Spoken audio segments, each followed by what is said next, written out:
Dieu dit, « Je vais faire venir le déluge d'eau sur la terre pour détruire toute chair ayant souffle de vie sous le ciel. Fais-toi une arche. » Qui ne connaît pas l'histoire de Noé et de son arche?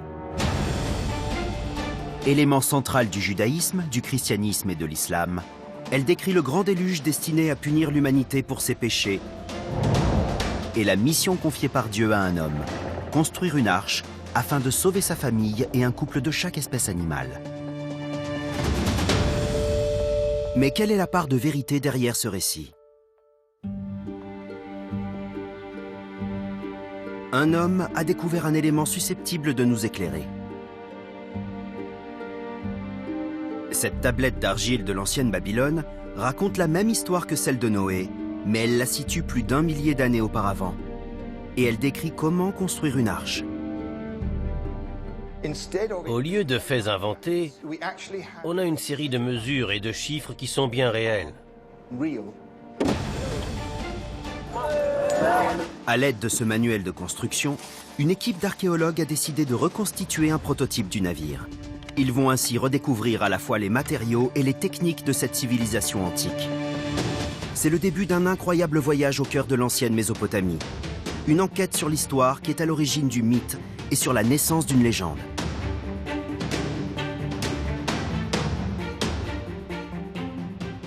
À lui seul, ce document cunéiforme a bouleversé notre interprétation de l'histoire de l'Arche.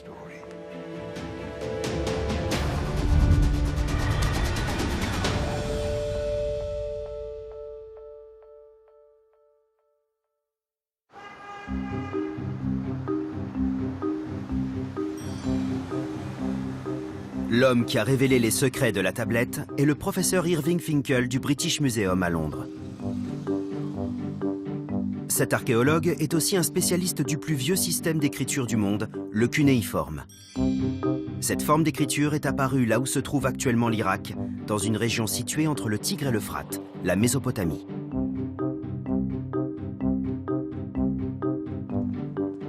La Mésopotamie est le berceau des premières grandes civilisations, comme les Sumériens du 4e millénaire et les Babyloniens du 2e millénaire avant notre ère. Le British Museum possède 130 000 tablettes écrites à cette époque, désormais sous la garde du professeur Finkel. Ceux qui ont écrit ces tablettes n'imaginaient pas qu'elles dureraient aussi longtemps, ni qu'on saurait les lire 4000 ans plus tard. Et pourtant c'est le cas. C'est presque par hasard que l'archéologue est entré en possession de la tablette qui a révolutionné notre vision de l'histoire de Noé.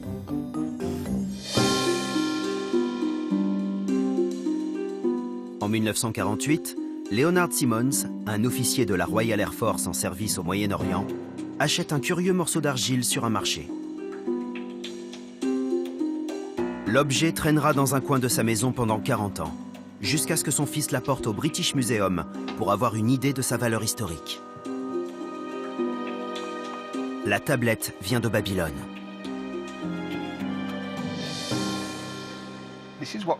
Voilà à quoi ressemble la tablette. Rien d'exceptionnel jusqu'à ce qu'on la lise. J'y ai jeté un œil et à ma grande surprise, j'ai compris dès la première ligne qu'il s'agissait d'une autre version du déluge. Datée d'environ 1750 avant notre ère, la tablette raconte une histoire d'inondation très semblable à celle de Noé. Mais elle précède d'au moins 1000 ans les premières versions de la Bible. Un déluge va détruire le monde. Les dieux choisissent un homme, un héros qui doit construire un bateau pour embarquer des formes de vie et résister à la montée des eaux, pour que tout recommence après. Depuis le milieu du 19e siècle, on a déjà retrouvé 8 tablettes de l'ancienne Mésopotamie qui racontent une histoire de crue cataclysmique envoyée par les dieux, avec un héros chargé de fabriquer un bateau pour sauver quelques animaux. Celle-ci est donc la 9e, mais elle contient des éléments inédits, et le professeur Finkel est déterminé à en extraire toutes les informations. Il l'apporte à l'université de Warwick, au sud-est de Birmingham.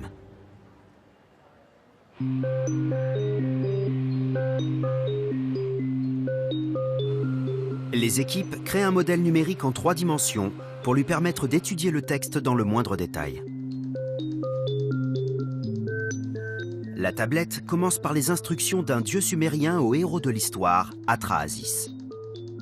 Il lui dit d'abattre sa maison et d'utiliser les débris pour construire le bateau. Vient ensuite une description détaillée du bateau. Donne-lui et une forme circulaire.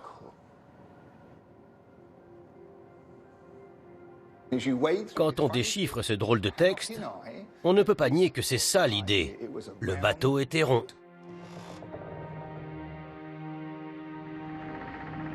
L'ancêtre du navire de Noé pourrait-il être un bateau circulaire, un coracle? On se dit, comment est-ce possible? Pour moi, l'arche est l'une des choses les plus célèbres et les plus emblématiques. On a tous entendu parler de l'arche de Noé.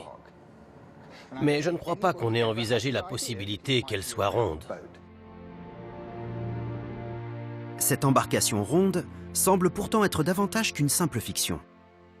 Un peu plus bas dans la tablette, on découvre qu'il y a des instructions détaillées sur la construction. Ce manuel énumère les composants et les proportions de l'arche avec une précision mathématique qui suggère une connaissance approfondie de l'architecture navale. Au lieu de faits inventés, on a des éléments fondés sur la fabrication d'un véritable coracle. Ça ne peut pas être un hasard. L'existence de ce genre de navire ne fait aucun doute. Au British Museum, des fresques du 1er millénaire avant notre ère représentent de vastes coracles babyloniens avec des chargements de pierre.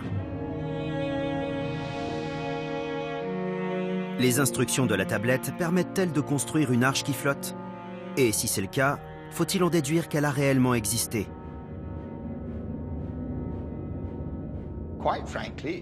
Ce qu'il nous reste à faire, c'est reprendre ligne par ligne ces instructions et construire un coracle géant.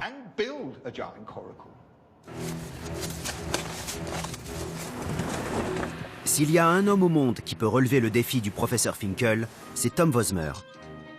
Cet archéologue s'est spécialisé dans la construction de bateaux anciens à partir de documents historiques. On a tous une image de l'arche. Et tout à coup, on découvre un texte qui nous dit « Eh, elle est ronde, c'est un bateau panier. » C'est fascinant. Et il faut voir si ça peut fonctionner. Il est accompagné d'Eric Staples, archéologue et architecte naval spécialisé dans la navigation des bateaux primitifs, et d'Alessandro Guidoni, autorité mondiale en matière de construction de navires anciens. Ils se sont appuyés sur la traduction du professeur Finkel pour convertir les mesures babyloniennes. Mais ils se heurtent tout de suite à un obstacle, la taille de l'arche. 60 mètres. 1 500 000 kilos de bois. Quoi? On arrive à 2300 tonnes. Bonjour Irving, ça va? Je suis là, allez-y. La principale question, ce sont les dimensions. La taille du bateau semble extraordinaire, voire impossible. D'accord. Je sais que ces chiffres sont démesurés et semblent relever de la mythologie. Mais il ne faut pas oublier qu'ils découlent d'une véritable expérience de la construction navale. Ce qu'on a, c'est un vrai bateau dont la taille a été exagérée par lyrisme ou pour impressionner le lecteur. Mais ce qui compte, c'est que c'est un vrai bateau. C'est exactement ce que je pense. Mais jusqu'où peut-on aller? Quelle est la taille maximale d'un coracle? Je dirais qu'il faut prendre les données mathématiques et voir jusqu'où on peut agrandir le modèle avec les mêmes matériaux et le même système pour obtenir une embarcation fonctionnelle, mais fidèle à cette idée babylonienne. Ça vous semble possible? La taille n'est pas le seul problème. Si la tablette décrit la forme de l'arche et énumère les matériaux nécessaires à sa construction, elle fournit peu de détails sur comment les assembler.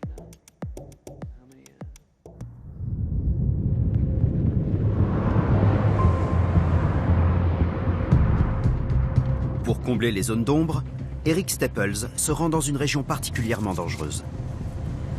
Les puits de pétrole du sud de l'Irak font l'objet d'une surveillance maximale.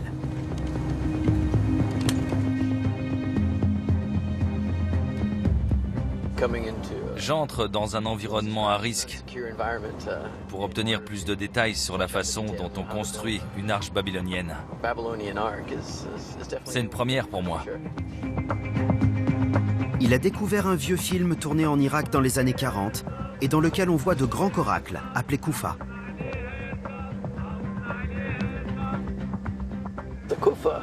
Le Kufa devrait nous aider à mieux comprendre le texte.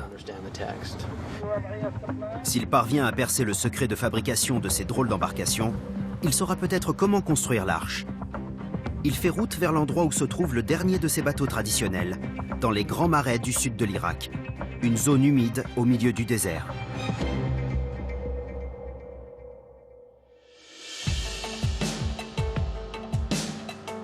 Eric a rendez-vous avec Azam Al-Wash. Ce spécialiste de l'architecture navale dans les zones marécageuses est aussi le propriétaire du dernier Kufa irakien. Avec le développement des routes modernes, des ponts et des vedettes fluviales, les Kufa ont peu à peu disparu. Si cet exemplaire existe, c'est uniquement parce qu'Azam l'a fait construire. Bonjour. Eric, Azam. enchanté. Moi aussi, comment allez-vous? Bien, et vous? Très bien. Voilà notre Kufa. C'est donc lui. Magnifique. Pour le construire, on a d'abord tressé les cercles du fond. On ajoute un cercle après l'autre et on les attache à l'aide des techniques de vannerie traditionnelles. Eric reconnaît les éléments et les matériaux mentionnés sur la tablette. Des cordes, des membrures et du bitume. La corde, tressée à partir de fibres de roseau, est torsadée pour maintenir la coque. Les membrures de bois forment le squelette. Et le bitume, une substance semblable à l'asphalte, assure l'étanchéité du tout. Il est utilisé depuis l'Antiquité. Vous croyez que je peux l'essayer? Mais oui, pourquoi pas? Super. Hey, quel marin! Ce sera sans doute le seul contact physique d'Eric avec l'arche qui a inspiré le mythe du déluge.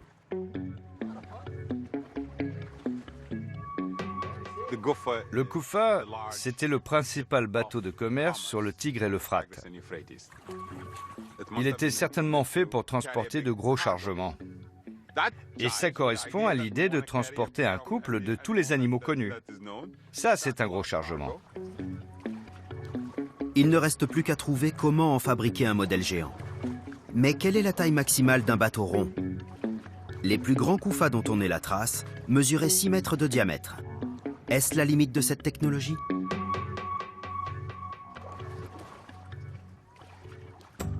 Eric Staples va devoir explorer toutes les pistes possibles.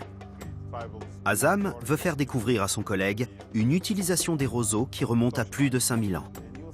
Ceci est un moudif, une maison faite en roseaux. La rigidité de la structure vient entièrement de la tension exercée par ces arches.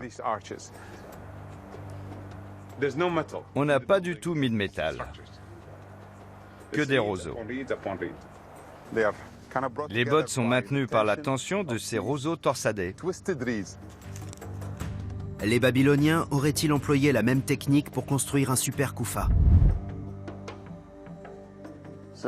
Donc, la ceinture qui se trouve là permet de maintenir l'ensemble grâce à la tension naturelle, à la résistance des roseaux. Même s'ils sont flexibles, il y a quand même une résistance, en particulier quand on les met en botte, surtout quand on les rassemble comme ça. Et ça ferait 10 ou 15 mètres. 10 ou 12 mètres, oui. D'accord. Quand il est arrivé, Eric Staples n'avait que les instructions d'une tablette vieille de 4000 ans. Il a maintenant l'esquisse d'un plan pour son grand coracle babylonien. Mais il y a encore beaucoup d'obstacles à surmonter, à commencer par l'emplacement du chantier.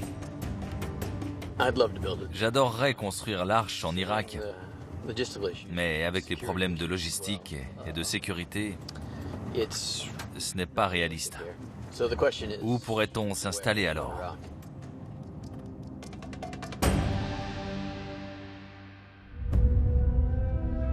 Eric et son équipe s'appuient sur les informations fournies par la tablette du professeur Finkel pour fabriquer un coracle semblable à ceux des Babyloniens. L'arche de la légende devait ressembler à ça. D'après la tablette, elle était assez vaste pour transporter un couple de tous les animaux qui peuplaient le monde antique.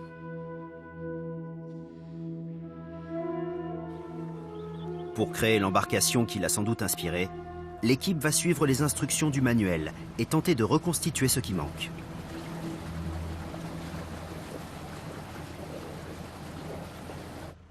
Ils ont choisi le lieu de leur chantier, le sud de l'Inde.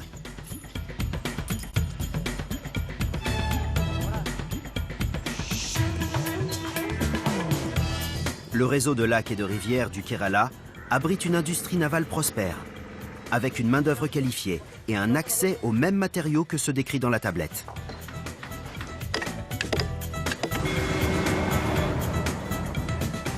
Les plantes fibreuses que les archéologues vont utiliser pour la coque sont des roseaux coupés dans un marais voisin. Ceci n'est que la première livraison. Une partie des 16 tonnes de bois nécessaires à la construction de l'arche arrive au chantier naval. Les spécialistes se sont mis d'accord sur la taille du bateau. Il fera environ 12 mètres de diamètre. Mais cela signifie qu'il pèsera environ 35 tonnes. Pour eux, c'est le poids maximum qu'on peut viser avec ces matériaux et ces techniques. Une fois l'arche mise à l'eau, la flottabilité fera remonter le fond, ce qui risque de disloquer la structure. Plus l'arche est grande et plus la pression est forte. Les plus grands koufas dont j'ai entendu parler faisaient dans les 6 mètres de diamètre. On compte aller bien au-delà puisque le nôtre sera 8 fois plus grand en volume. Donc la pression qui s'exercera augmente de façon exponentielle.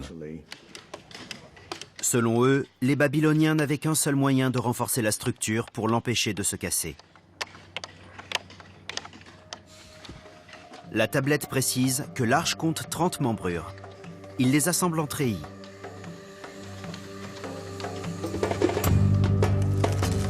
Les membrures seront maintenues par des cercles. Le pont augmentera la rigidité et une multitude d'étais empêchera le fond d'exploser sous la pression.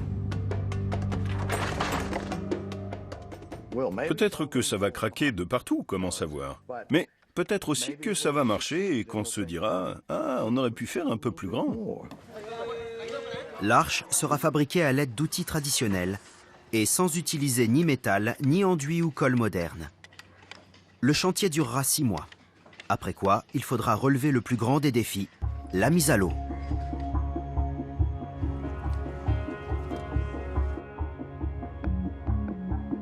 Un bateau possède généralement une quille qui lui permet de glisser sur l'eau. Mais sur un bateau rond, il n'y a pas de quille. L'extérieur sera simplement recouvert d'une couche de bitume. On ne peut pas traîner le bateau sur le sol. La couche de bitume est extrêmement fragile. Elle est très tendre et il ne faut surtout pas l'abîmer. C'est elle qui assure l'étanchéité du bateau. Sans le bitume, le bateau ne flottera pas. Pour cette étape, la tablette n'est d'aucune aide. Le héros de l'histoire, Atrahasis, se contente d'attendre la montée des eaux. Est-ce là ce qu'ont fait les Babyloniens? C'est une des grandes questions, une question brûlante. En imaginant qu'un bateau de cette taille ait été construit, il aurait été très difficile à mettre à l'eau, à moins d'une crue. On attendait peut-être que le niveau monte. Quel genre de crue aurait pu emporter un tel bateau? On considère le déluge de la légende babylonienne comme une catastrophe imaginaire.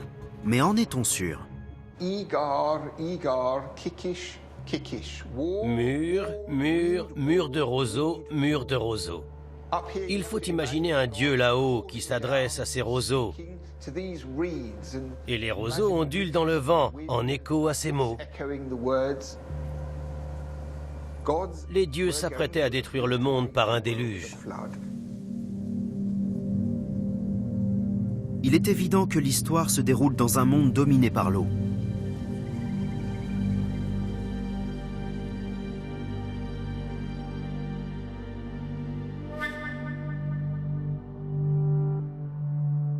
Mais quand on voit le paysage actuel, on a du mal à imaginer qu'il ait pu connaître de telles inondations.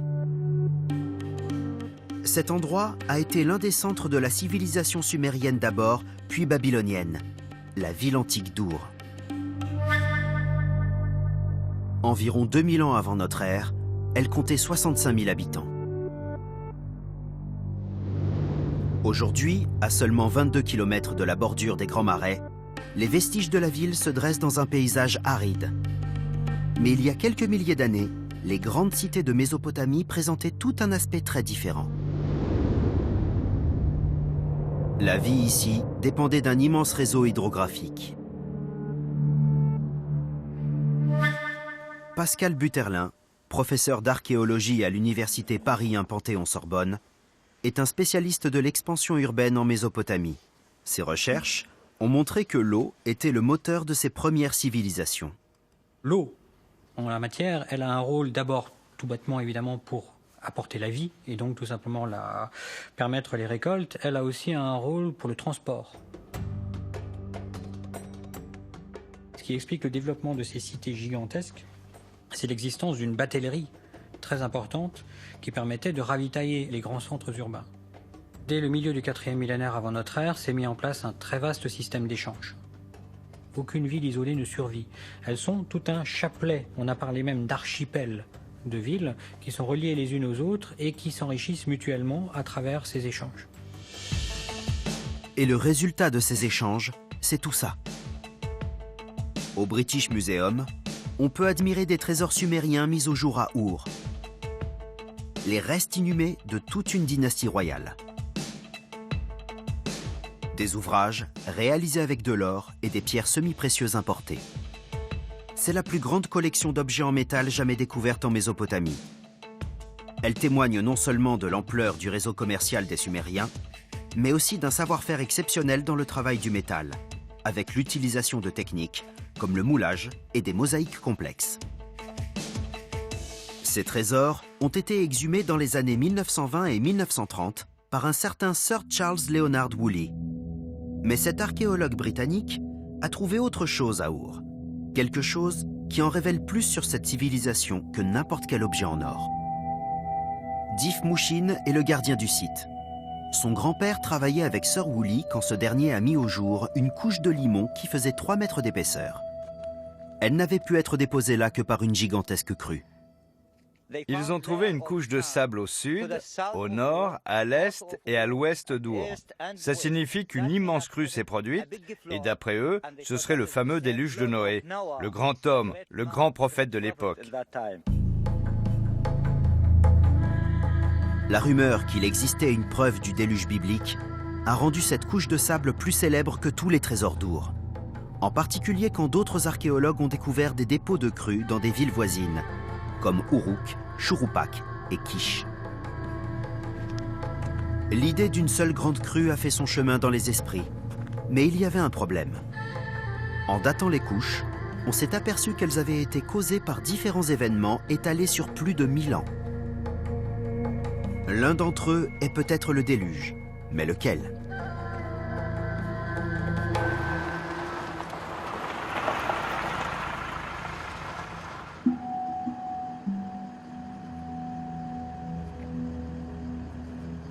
L'archéologue Jennifer Pournelle a peut-être une idée.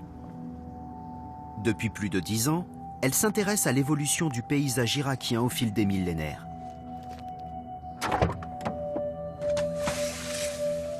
Aujourd'hui, elle s'apprête à faire son 130e prélèvement. Et elle espère que ce sera le dernier.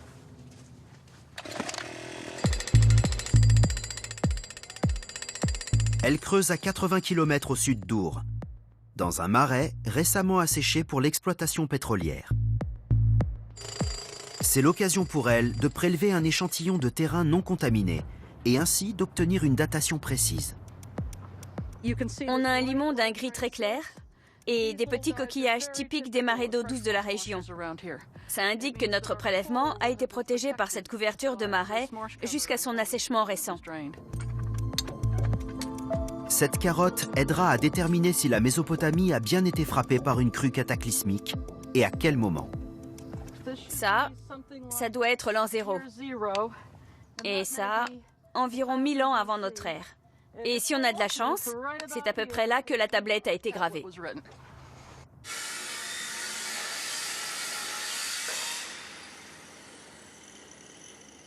La carotte porte l'empreinte des dépôts de crues saisonnières qui ont créé le marais. Regardez ça. On a des couches assez lisibles. Vous voyez ces jolis sédiments orange? Ça indique qu'il y avait une rivière qui sortait périodiquement de son lit et déposait des sédiments. Mais peu de temps après, l'eau a tout recouvert et c'est devenu un marais. La datation de l'échantillon lui permet de synchroniser le reste de ces données pour savoir où a eu lieu la grande crue.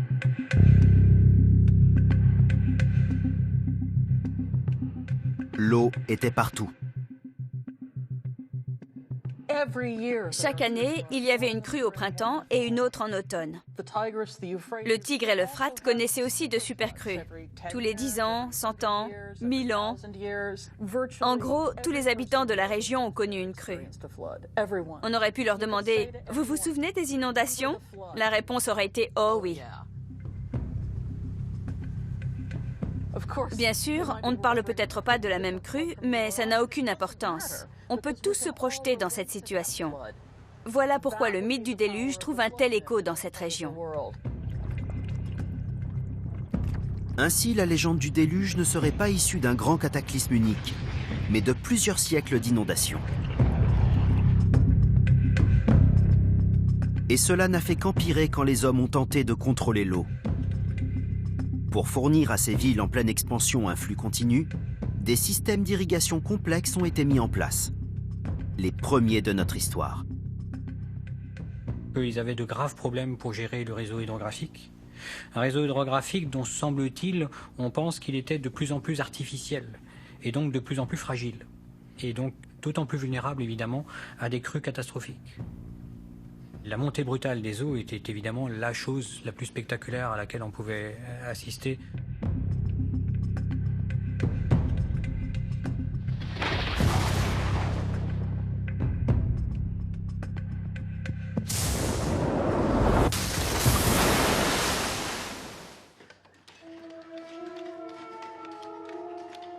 Si l'arche babylonienne a existé, elle n'a peut-être pas été construite en prévision d'une catastrophe spécifique, mais dans l'idée qu'il pouvait à tout moment se produire une crue énorme qui pourrait être fatale. En Inde, l'équipe assemble la coque de l'arche à l'aide de roseaux tressés, selon les instructions de la tablette du professeur Finkel. Sur cette ligne, on a le mot canoe et le mot hacheleux. Canoe signifie corde et hacheleux désigne une sorte de cordage en jonc. Ensemble, ils forment le corps circulaire du bateau. Ces deux éléments, entrelacés et noués, sont le matériau de base dont on a besoin. Et il en faut vraiment beaucoup.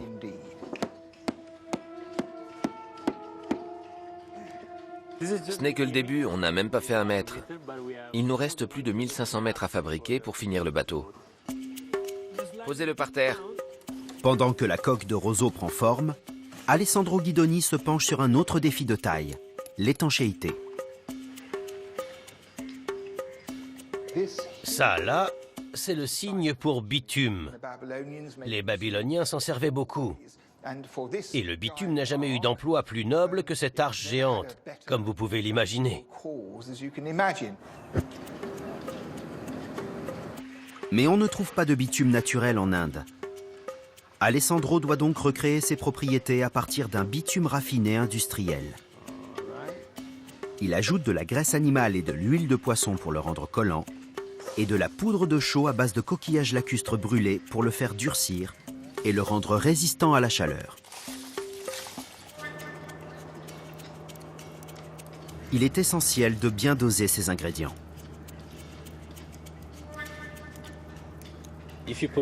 Si on met trop de poudre de chaux, le bitume sera très dur. Il résistera à de hautes températures, mais ne collera pas. Et si on met trop d'huile de poisson ou de graisse animale, il collera facilement, mais fondra au soleil. Verse-le. Les 251 mètres carrés de la coque doivent être entièrement étanches. T'inquiète pas, vas-y. Vas-y. L'équipe commence à mesurer l'ampleur du défi. Comment va-t-on gouverner ce bateau? L'emmener d'un point A à un point B? Est-ce que c'est vraiment réaliste d'utiliser une telle embarcation? Est-ce qu'on peut facilement embarquer et débarquer du bétail, par exemple? Tant qu'on ne l'aura pas mis à l'eau avec des choses dessus, la première chose à faire, c'est de vérifier qu'il flotte. Dans un monde menacé par les crues, c'est ce genre de problème qu'il aurait fallu surmonter pour fabriquer une arche fiable. Par la suite, ces réalités babyloniennes se sont transformées en légendes universelles. Comment s'est opérée cette incroyable métamorphose? Grâce à la plus grande innovation de toute l'histoire de l'humanité, l'écriture. J'ai là une tablette d'exercice qui provient d'une école babylonienne. C'est une boule d'argile aplatie pour écrire dessus. Les Babyloniens n'écrivaient jamais sur du papier ni sur du papyrus comme les Égyptiens. Cette écriture s'appelle le cunéiforme. Et je vais tous vous transformer en écoliers babyloniens. La première forme d'écriture date de l'ère sumérienne, vers la fin du 4e millénaire avant notre ère. Elle a d'abord été développée pour les inventaires. Et ces symboles représentent des produits de base, comme ces épis d'orge. Mais ce système à base d'images a rapidement évolué vers une série de symboles qui représentaient des syllabes. C'est une étape majeure pour l'humanité, parce que ça veut dire que brusquement, tous ces signes qui n'étaient que des images pouvaient être utilisés pour transcrire des sons. Et à la minute où ça s'est produit, il est devenu possible de retranscrire le langage. Le système d'écriture cunéiforme s'est solidement implanté dans la région. Très vite, il s'est répandu à travers le Moyen-Orient et a popularisé l'histoire de l'Arche et du Déluge.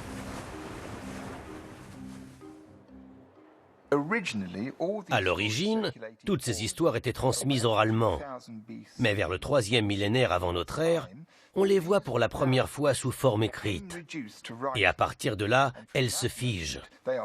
On a un texte officiel que tous les scribes recopient. Mais au fil des réécritures, des erreurs se glissent dans les textes. Le professeur Finkel pense que l'une d'elles a modifié la forme de l'arche. Datée d'environ 1750 avant notre ère, la tablette définit la taille du coracle en inscrivant le cercle dans une figure connue, le carré. En 700 avant notre ère, le récit de l'arche d'Atrahasis se fond dans une autre histoire, l'épopée de Gilgamesh. Mais là, les scribes oublient de mentionner le cercle. On a des scribes plus tardifs qui disposent d'un vieux texte. Ils le lisent et se disent « Bon, on n'a pas besoin de tous ces détails techniques. » Ils survolent le tout de façon superficielle et dans la partie qui décrit la forme circulaire de l'arche, ils ratent l'essentiel. D'après l'archéologue, c'est ainsi que l'arche de Gilgamesh hérite d'une forme particulièrement étrange. On dirait un gratte-ciel. Et si on mettait ce truc à l'eau, il coulerait, surtout s'il était plein d'animaux. C'est impossible. À ce stade, l'arche mythique semble avoir perdu contact avec la réalité qui l'a inspirée. Poursuivant son voyage littéraire, elle se transforme à chaque nouvelle interprétation. Il y a une conséquence assez ironique. Si une erreur se produit, elle peut être consolidée, copiée et recopiée, jusqu'à ce que plus personne n'y pense et qu'on prenne ça pour argent comptant. C'est certainement ce qui s'est produit avec la forme de l'arche. L'arche finit ainsi par devenir le bateau classique qu'on attribue aujourd'hui à Noé. Et le reste du récit change aussi. Presque 2000 ans après la première version babylonienne, l'histoire ressurgit hors de Mésopotamie, dans la Bible hébraïque. Israël se trouve alors sur la route commerciale entre l'Égypte et la Mésopotamie. Et on a longtemps pensé que les Judéens avaient découvert le mythe du déluge à travers ces échanges économiques et culturels. Mais pour le professeur Finkel, cela n'explique pas la place majeure qui lui sera ensuite réservée dans la Bible. La question, c'est de savoir comment une histoire axée autour d'une grande crue et d'un bateau construit exprès pour la combattre s'est implantée aussi profondément dans une culture qui n'était pas vraiment maritime. Comment peut-on expliquer la position centrale qu'occupe cette histoire? Le professeur Finkel est convaincu que les Judéens ont adopté l'histoire du déluge après la première grande catastrophe de leur histoire.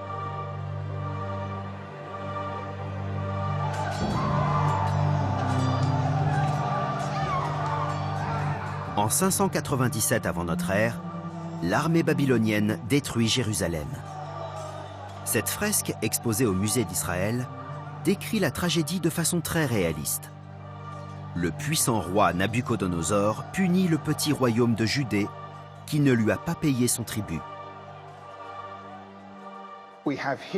On a ici des soldats de l'infanterie armée de fléaux qui battent à mort 2 malheureux Judéens qu'ils ont entièrement déshabillés.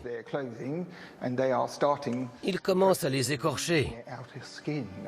Ça témoigne d'une certaine désapprobation. C'est la seule représentation dont nous disposons.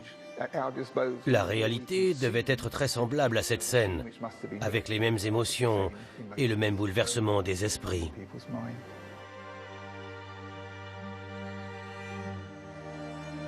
Mais le drame ne s'arrête pas là.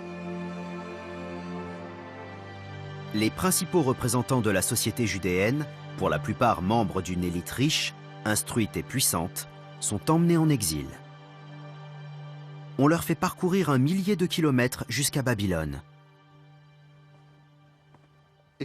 Regardez ce paysage qui s'étend devant nous, porteur d'un avenir imprévisible. C'est exactement ce que devaient penser ces gens qui marchaient en file indienne le long de la route, encadrés par l'armée babylonienne. Ils quittaient la sécurité d'un univers familier et traversaient cette étendue déserte sans imaginer un seul instant ce que leur réservait l'avenir. Cependant, ce déracinement traumatisant les met directement en contact avec la culture babylonienne. Un rapprochement qui va façonner le destin de leur texte sacré et l'histoire de Noé.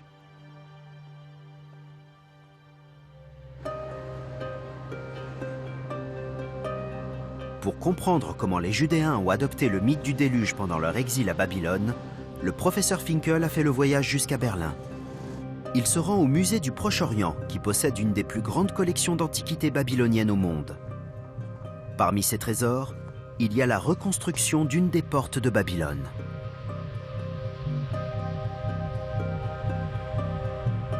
C'est sans doute par cette porte que les captifs sont entrés dans la ville. De l'autre côté, il y avait un monde que peu d'entre eux pouvaient imaginer. Au VIe siècle avant notre ère, Babylone était la ville la plus cosmopolite du monde connu. On lui a toujours associé des images de richesse, de pouvoir et de décadence. Ces images nous viennent de la Bible, car quand les Judéens ont été déportés, le texte sacré était en cours d'écriture. Et c'est ainsi que la ziggourate géante qui se dressait au cœur de la cité est devenue le symbole ultime de l'arrogance humaine, la tour de Babel.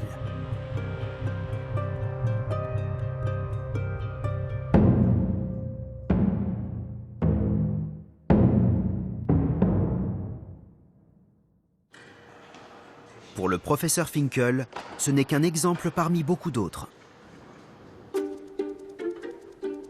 En collaboration avec l'Institut archéologique de Berlin, il passe en revue des éléments frappants qui relient certaines œuvres littéraires babyloniennes au premier livre de la Bible hébraïque. Par exemple, l'histoire du roi Sargon, que sa mère confie au fleuve dans un panier rond pour le sauver d'une mort certaine.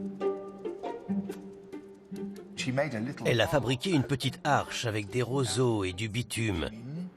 Elle a mis le bébé dedans et elle a laissé le fleuve l'emporter. C'est une histoire qui nous semble familière et qui nous rappelle le livre de l'Exode, parce que Moïse a vécu à peu près la même chose. Il y a aussi une liste de rois babyloniens qui ont atteint un âge avancé, comme dans le livre de la Genèse. Mais le plus extraordinaire, c'est la reprise de l'épopée de Gilgamesh, un poème qui comprend notamment l'épisode du déluge. Ce qui est le plus étonnant, c'est le support, une tablette d'écolier. Ça signifie qu'à cette époque, à Babylone, on a des écoles où l'histoire de Gilgamesh, y compris le passage sur le déluge, est enseignée aux enfants. Peut-on imaginer que des Judéens aient assisté à ces cours? Dans la Bible, un détail du livre de Daniel semble le confirmer. Daniel était le fils d'un notable en exil. Or, la Bible précise qu'à Babylone, ses amis et lui ont appris à lire le cunéiforme. Comme l'ont découvert ses enfants, l'apprentissage du cunéiforme est relativement accessible, ce qui devait faciliter l'absorption de la culture babylonienne. C'est là que ces gamins ont découvert toutes les histoires que nous considérons aujourd'hui comme les principaux mythes babyloniens et qui ont été assimilés par les Judéens.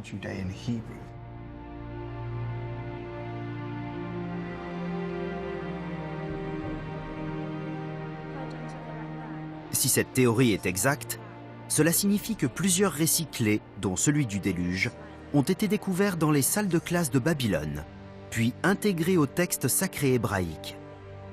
Ces récits allaient former la base de 3 grandes religions.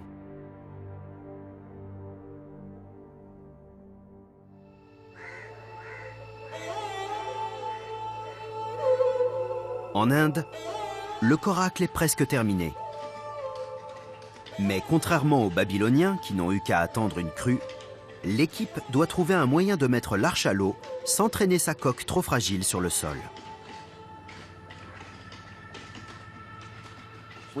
Sous l'arche, on a 2 rails qui se prolongent jusqu'à l'eau. On va placer des rondins dessus. Sur les rondins, on va ajouter des patins. Sur ces patins, on fixe une plateforme de mise à l'eau. Et là-dessus, on installe l'arche.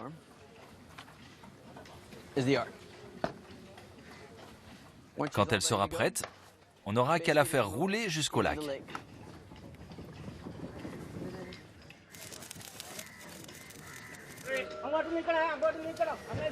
Une fois immergée, la plateforme de mise à l'eau coulera et le coracle pourra flotter librement. Sauf qu'en l'état actuel des choses, il y a peu de chances qu'il flotte.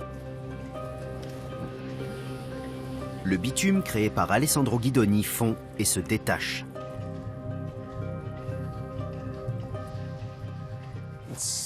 C'est assez catastrophique. L'eau peut s'infiltrer dans les trous et on va avoir des fuites importantes. Nous ne sommes qu'à quelques semaines de la mise à l'eau et l'arche n'est toujours pas étanche.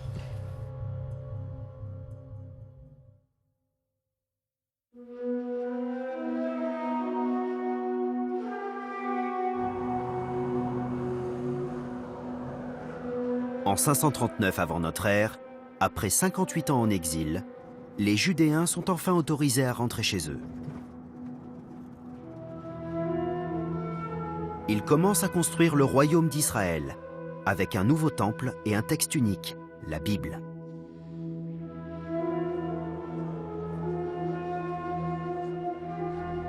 Le mythe babylonien du déluge a désormais valeur de leçon morale. Provoqué par Dieu pour punir les hommes de leurs péchés, le déluge comporte toutefois la promesse d'un nouveau départ.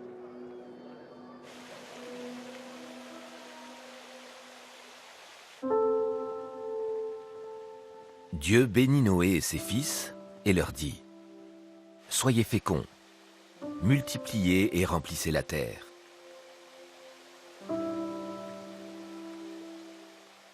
J'établis mon alliance avec vous. Aucune chair ne sera plus exterminée par les eaux du déluge. » L'histoire de l'arche est terminée. Grâce à cette nouvelle tablette, nous pouvons aborder pour la première fois cette histoire avec un autre point de vue, c'est-à-dire remonter dans le temps pour en trouver les origines, qui sont enracinées dans la réalité babylonienne. Le plus important, c'est que pour les habitants de Babylone, l'arche était ronde. C'était un coracle, un bateau qu'ils avaient l'habitude d'utiliser sur le fleuve. Mais personne ne le savait parce que l'histoire n'avait encore jamais été ancrée comme ça dans la réalité.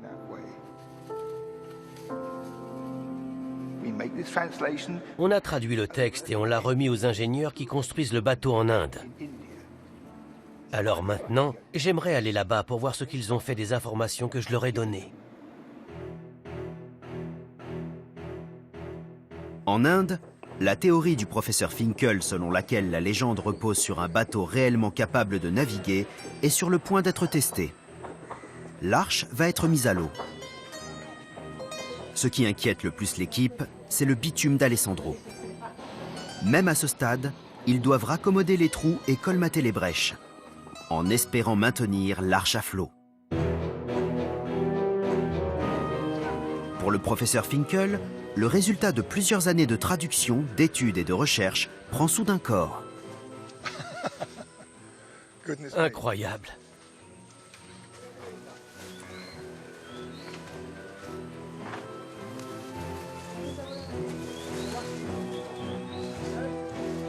Bonjour à tous. Bienvenue. Je n'en crois pas mes yeux. C'est fou. Après l'avoir si souvent imaginé, la voilà en chair et en os, si l'on peut dire. C'est incroyable.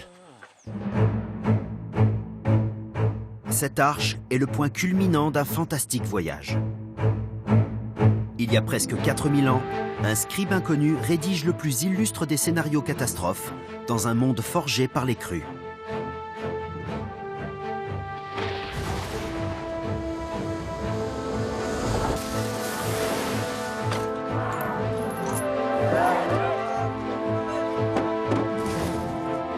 Il décrit une arche assez grande pour sauver quelques élus et un couple de tous les animaux connus. Puis, par une série de coïncidences, l'histoire atterrit entre les mains de l'homme le plus apte à la décrypter. Et aujourd'hui, grâce au professeur Irving Finkel, nous savons. L'histoire de Noé, qui est un des piliers de la Bible et l'un des récits les plus célèbres, comporte bien une part de réalité.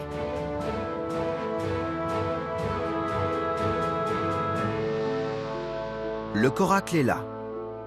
Il ne reste plus qu'à vérifier s'il peut naviguer.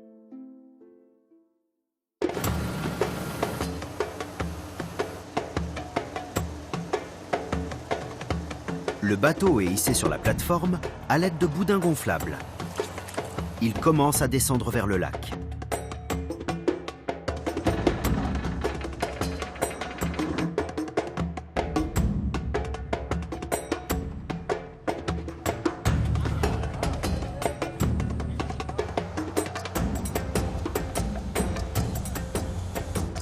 Alessandro est déjà dans l'eau pour surveiller l'opération. Mais brusquement, un des rouleaux se dérobe et précipite l'arche vers l'eau. Tirez sur les cordes. Hé! Tirez sur les cordes. Il apparaît rapidement que l'enduit n'est pas suffisamment étanche.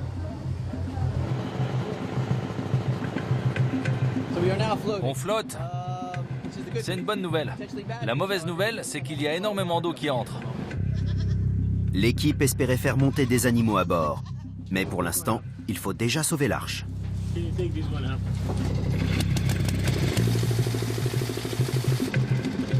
Les brèches sont colmatées et plusieurs pompes installées.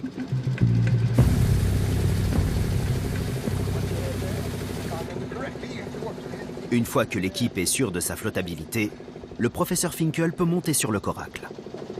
Bienvenue à bord. Merci. Je suis fier d'être ici. C'est merveilleux. C'est absolument merveilleux.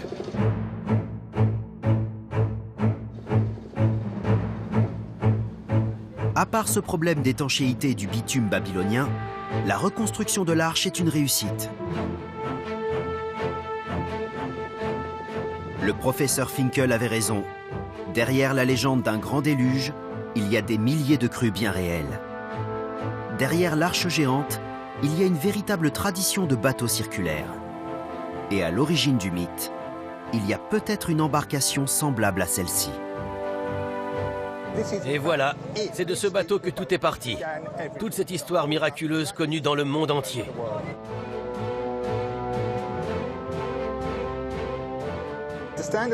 Je suis tellement fier et heureux d'être là.